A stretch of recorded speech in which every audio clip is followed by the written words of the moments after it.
Hello, viewers. I seem to be meeting quite a lot of ex-theists lately. Recently, I met a nearly pastor in Australia. And then yesterday, I met an ex-Muslim, also in Australia, as it should happen. But today, my guest is in the US of A. He's in New York, the city of New York. And he's very busy on Twitter. David Madison, welcome. Well, thank you for having me on the show. How the devil are you? Oh, I'm fine for Good. my age. Good. You were a pastor at one stage, or were you a vicar? What was your clerical title? Oh, vicar sounds very British. I was pastor or minister or preacher in the Methodist Church for 9 years. Wow. back in the late 60s, early 70s. Do you know the Methodist Church movement over here is dying out? We've actually got 471 Methodist chapels up for sale this year. They'll make restaurants, right? Well, they're little. They'll make a small home, but you would need to extend them. They're Homes, restaurants, bookshops. Yeah. They can be redeployed to a sensible purpose, a useful purpose. Exactly. Now, your journey is interesting, isn't it? Please tell us about yourself. How did you get to be where you are today? Well, I was born in Indiana. My mother was very pious. We said grace at every meal. We read the Bible together. We went to church every Sunday. But she was not a fundamentalist. She believed in evolution, as my father did. It would have been eccentric not to believe in evolution. And though she never went to college, she was a voracious reader. She read biography, she read history. And when I was in high school, she bought a 12-volume commentary on the Bible, the Interpreter's Bible, which is primarily the product of liberal Protestant scholarship. So I read that voraciously. It's a whole shelf of books. Yeah.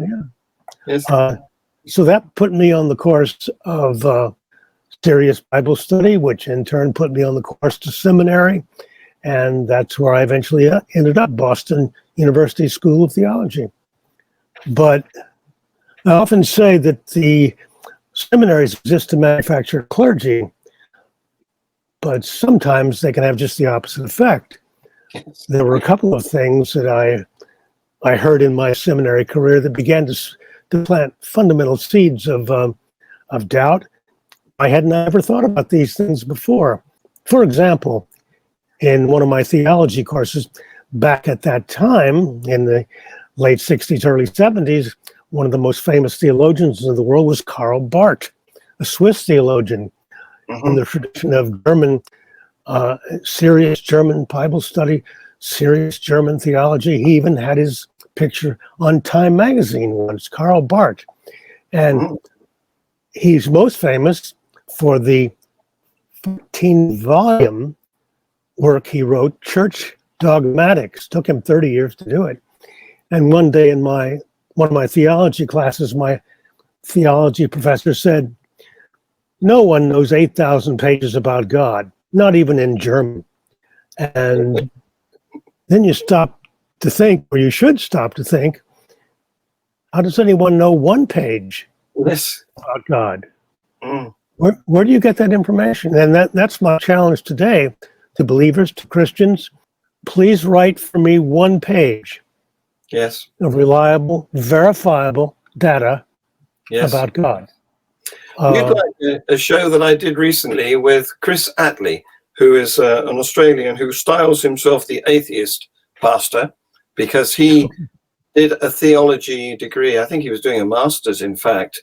And just before the exam, because he was serving as an unqualified pastor, a bit like you were, all the time he was studying. And just before the exam, he turned atheist. And he'd met his wife at church, through church, and he had this difficult conversation. Well, he thought it was going to be difficult with her, when he had to reveal that he'd lost his faith, and it turned out she'd lost hers too. So So they're still together. They've got lovely children, and they've just celebrated a wedding anniversary.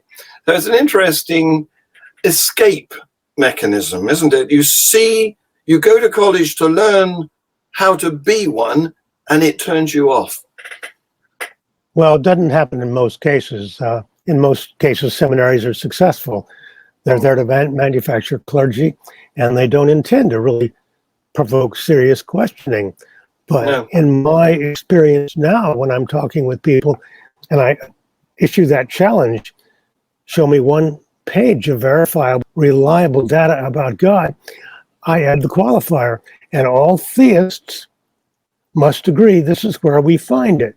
Yeah. And if they say, well, Scripture, well, my retort is, which Scripture? Are you prepared to expand the Bible to include the Quran and the Book of Mormon? Yes.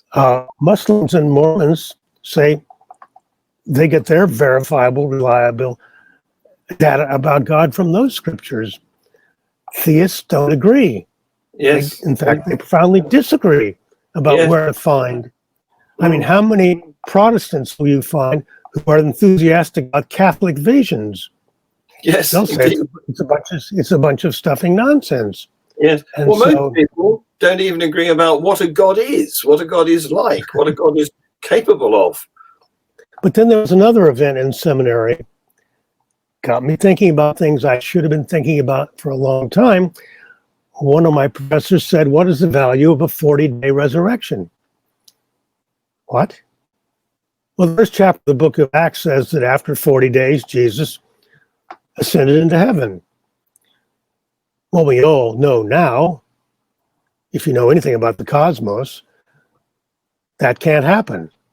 If you really believe Jesus ascended through the clouds and disappeared up there, then since he hasn't come back, is he still above the biosphere waiting for God's decision of when you should come back? And so you stop to think about that and you say, wait a minute, if he didn't leave planet Earth, and we can be 100% certain of that, then he had to have died again. Yes. Wait a minute, he died again? What's the value of a 40-day resurrection? Yes, yes. It doesn't hold together. No. And I invite people to read the story of the ascension and think hard about it, because that alone falsifies Christianity. Because the Gospels don't agree with each other, do they? And the Muslims, they have a similar story, don't they? Apparently, Muhammad rode on his flying horse, Burak, up to paradise, and it's all in the sky, isn't it? Mm-hmm. Yeah. Well, for centuries, people believed that the gods were up there, a few miles overhead or below the realm of the moon. The gods were up there. That's why people went to mountaintops. Yes. To get in close contact with gods. Well, that's a metaphor. That's a symbol. Well, when you metaphorize and symbolize everything so much, 90% of what's in the Bible, what do you have left? Yes, indeed. It's ancient superstition. It's ancient mythology. Give me a break. Welcome to rationalism. That's what I say. And keep up the twittering. You were on Twitter only an hour ago, according to my end. Yes. Well, it's. I'll say this. It's a blatant attempt to, in self-promotion, ultimately to promote the book I wrote. I do have my own YouTube channel with now more than 100 videos. The series that I put the most work into is it's based on a book I'm working on, 50 Things We Wish Jesus Hadn't Said. And right now there are 37 videos under 5 minutes each on that topic, things we wish Jesus hadn't said. Give us the link and we'll put it in the details of this video. Okay. Okay. Well, and I also love your catchphrase, because at the end of a lot of your tweets you put "snap out of it." I borrowed that from Cher, from one of her movies. I can't think of the name of the movie right now, but she falls in love with the brother of her fiance and sleeps with him. And the next morning he professes his love for her, and she just slaps him and says, "Snap out of it." But you know, I want Christians to look at the things they apparently take seriously, and please snap out of it. It doesn't deserve your belief. On that note, I'll let you go. Thank you very much, David. Thank you. All right. We'll see you on Twitter. Okay, Yes, bye-bye. Bye-bye.